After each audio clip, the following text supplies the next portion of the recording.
উত্তরে শীতের হাওয়া মানেই পর্যটকদের কাছে বেড়ানো, আর সেই বেড়ানো মানেই সমুদ্র সৈকত মন্দারমণি। আর এবারেই আমরা চমক দেব, মন্দারমণি কোনো রিসর্ট নয়, এক নতুন ধরনের থাকার জায়গা, যার নাম শুনলেই চলে আসতেই হবে। জানুন জায়গাটার নাম, সেটা হলো ছয় ছুটি। 12টি টেন্ট নিয়ে সুন্দরভাবে সাজিয়ে তোলা হয়েছে মন্দারমণি এলাকায়। সঙ্গে বাড়তি পাওনা পাওয়া যাবে সারি সারি লাল কাঁকড়া, নিরিবিলি সমুদ্র সৈকত, ঝাউবনের হাওয়ার সঙ্গে সারি সারি নৌকা। না দেখলে বোঝা যাবে না এখানকার পরিবেশ। তাহলে না ভেবেই চলে আসুন ছয় ছুটিতে।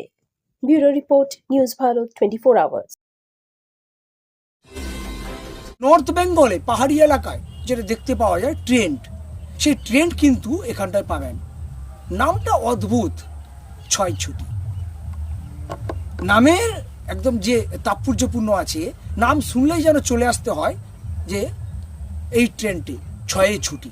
আমরা ছয় ছুটি যেখানকার আর সেখানটায় এই ট্রেনটির কিন্তু থাকাটাই কিন্তু একটা আলাদা মজা।